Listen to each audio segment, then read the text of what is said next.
Welcome to LSNL. If you do not know already, my name is Dana. Glad to have you guys here. Please make sure that you like, comment, share, do all that good stuff within this video. It's a special episode because I have a very, very special guest at Brittany with the Locs here today. Go and follow her. Check out some of her work and her different pages. She's an entrepreneur. She's a wife, she's a mother, she's a color specialist, an international educator. She's literally a superwoman in the flesh.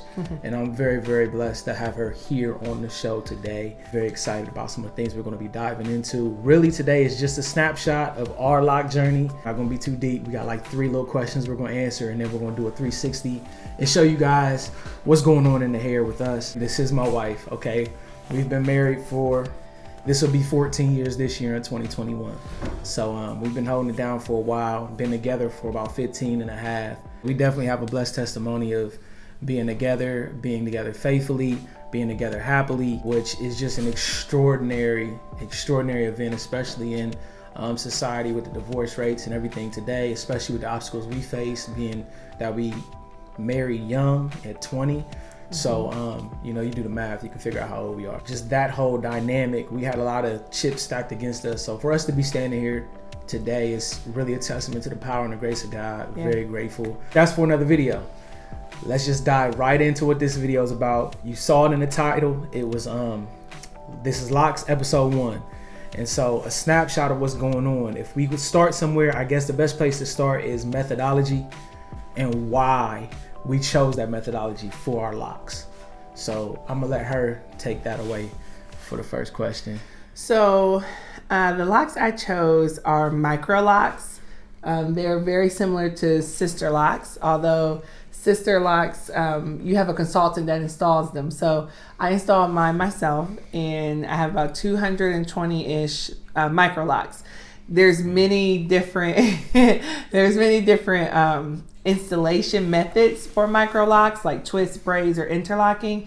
And I chose to interlock mine from, I would say pretty much from like my base to about here, maybe a ½ inch down, because I wanted to leave my ends curly. So that's what I chose. And I chose interlocking because for me being busy, I needed something that would not unravel so easily like twist would. So, and then I'll be honest, I could not rough it like Dana did with his locks, because I'm not about that life. But for me, this was like something that I could have a little bit more control as far as making sure it doesn't unravel. And I've had my locks for about a month and a half, and I haven't had not one lock unravel, which is like really good for me. So, yeah. Babe. Yeah, she's excited about it every day. She comes home with a story of somebody complimenting her hair every day. Okay? I'm talking about every day, like no lie. I clearly don't have that kind of hair power when I go out. Nobody's saying nothing about my hair. I think I've got maybe 2 or 3 compliments in the last 17 months on my hair. So anyways, my methodology is comb coils, palm rolling, finger twisting, however you want to call it. Essentially, she did it. She installed it. She just took a group of hair, clumped it together, and twisted it in the same direction over and over. That's it. The reason behind the methodology was because I wanted something that I could do myself and maintenance myself. Also, I wanted something that didn't require a lot of maintenance but wasn't quite like freeform. I still wanted some level of control. My partings are not like, sectioned out perfectly or nothing. She literally just grabbed hair and twisted. So I have parts going all kind of ways in my head. I'm fine with that. Do you wish you had more of a parting system? Sometimes I do. And I think it's just getting caught up in the eye test, what you see other people with. You do enough research and Google enough pictures about ways to wear your locks and stuff.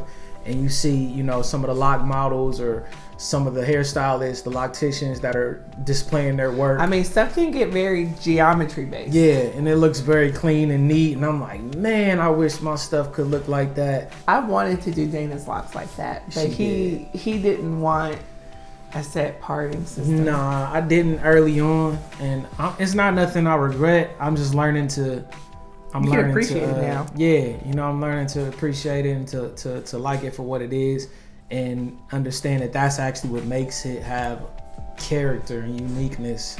I mean, I kind of started with like a diagonal parting, but other than that, just y'all are seeing the 360 what I'm talking about. So that is real random, huh? Yeah, it's all over the place.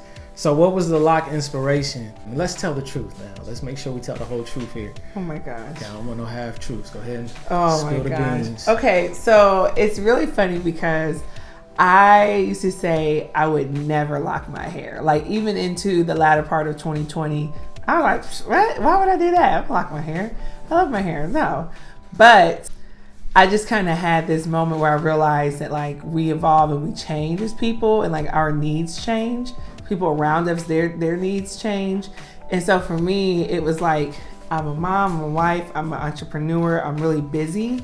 My hair just started feeling like a burden. Like, oh, I gotta wash and style my hair. I gotta do this, I gotta do that. And then if you're a loose natural and you're a woman, like you know what it's like to have to plan your whole life around your hair. And it just was like way more than what I really cared to do. And it really resonated with me because I hadn't seen anyone with locks like mine. They're cute. They're cute. They are. You know what I'm saying? They're cute. Yeah, you like it. I only see people with locks like Dana's, and it didn't really land with me. But when I seen the micro locks and how, you know, some women have their ends still curly, and it just was like, I instantly knew like that's what I need to do. And I think I started out researching maybe like, I was like, I think literally I started out like, I think maybe like in another year. In a year, I'll let it grow out and then I'll lock it. You remember that? And that's like, well, maybe in like June. And then like the time just got shorter and shorter and shorter. And Dana, I remember you was like, you know, you researching it this heavy. It's just a matter of time before you do it. And I had box braids and I was like, I'm taking them out. I'm installing it in 2 weeks. And I did. When I became an entrepreneur, I quit my job cold turkey. So I had to just think to myself, where can I make some financial adjustments? You know what I'm saying? So cutting my hair just went out the window for me. So locks was like, that was the thing. I did attempt locks twice before in my life, once in high school, once about 8 years ago. This isn't like something brand new or out the blue for me, but this is definitely the longest I've ever had them. Had them for 17 months, 18 months now. Before the whole entrepreneurial pursuit, I was already thinking to myself, I just don't like the hassle of dealing with hair professionals. But I just hated the hassle of like waiting in line. I was working third shift for like 6 years at this time. So I would get off, you know, Saturday morning, get to the barbershop at like 4. And I mean, cats used to be camping out of the barbershop, literally. Like they would show up to the barbershop at like 2:30 with their kids in the minivan, all asleep, waiting for them to open. And so even if I went there right after work from third shift, I still wasn't getting my hair cut till like 8 o'clock. And I've been there since 4 o'clock. And I've been up since the day before, you know. And there's a thing about loyalty in our community. You know, them was my boys. I grew up with them. I seen them down at the barber college, supported them. Finding something that I could do myself or that she could do, and that I wouldn't have to shell out money for. And so I've been blessed to be able to have her here at my side and doctor these things up for me throughout, you know, the time of my growth. She's had hers for a month and 2 weeks. She be gassing it so much. No. She gasses it so much to me that I'll be forgetting. Like she'll slip up and be like, yeah, I had them for a year. I'm like, no, you haven't. No. I had them for 3 months. I'm going on 3 months. I'm like, you just got them last Tuesday. Like she gasses it. And then it confuses me. It confuses me. So she's had them for a month and 2 weeks. I've had mine for going on 18 months as of March. What happened that you didn't expect to happen as a result of getting your locks? That's a great question, babe. I'm gonna let her think, and I'm gonna go. Go ahead. Because what happened for me is she got locks. And plot twist. I'm not gonna tell the whole story because we don't have time. This ain't the podcast for that. I think that's a perfect time for it. Yeah. She bullied me for about the first 6 months of these things. And I'm talking about, she was determined to break my will and make me cut them off. Every night she had a joke about me wearing a bonnet. She called my hair dirty and smelly because with this method, y'all know out there, my lockers know, my new people might not know yet, but with this method, there's a little washing. You gotta go on like a washing fast, a no water fast for a little bit to let them set in. And so, you know, she had jokes about that. The whole nine. I had no support for about the first 6 months. You have people on YouTube hating me. Hey, I'm just telling the truth. I'm telling the facts. She did apologize because what happened? Hey, babe, can you tell me about, what do you think about this? And I was thinking about getting these locks. And what do you think about putting this product in my hair? And then all of a sudden I became the guru. But, you know, hey, I didn't rub it in her face. I didn't even bring it up. I said, babe, sure, I'll support you. That was definitely the biggest thing for me. He collects different talents and hobbies and he masters them, and then he might move on to something else. So at the time, I thought that the locks was just going to become something like that. I did not take it serious, and I was, and I have since apologized to him about it. Men and women, we develop and we evolve differently at different times. And when I went through my natural hair journey, he did. What is that? Never mind. Ain't going there. Go ahead. He did support me in my natural hair journey. So, you know, yeah, I started off a little rough. I admit it, but I have since apologized. Now, to answer your question, I didn't expect how much my hair has not shrunken that much. I was prepared for it to shrink a lot. Like to draw up. But I still have a lot of hanging. I don't have as much shrinkage as like what I was researching. So that's been kind of like, okay. I didn't expect to like thicker locks as much as I do. I secretly kind of like the way some freeforms look, which is kind of shocking for me.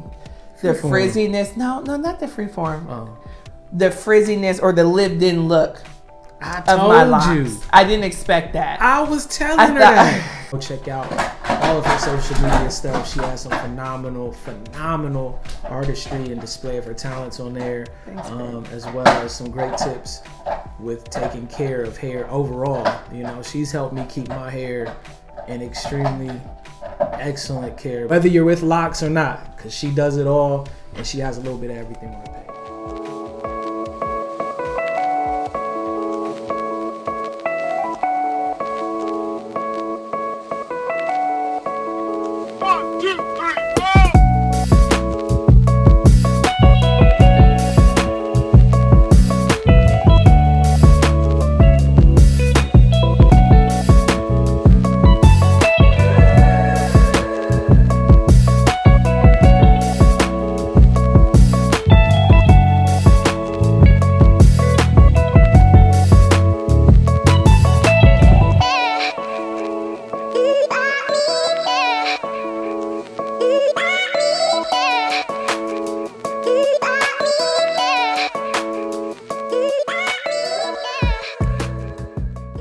Thank y'all for joining the channel. If you're enjoying the content that we have here, please like, comment, share, and if you haven't already, hit the subscribe button so you can support continuing to pump out new content. I appreciate y'all showing love to LSNL. My name is Dana, and I'll see y'all in the next video.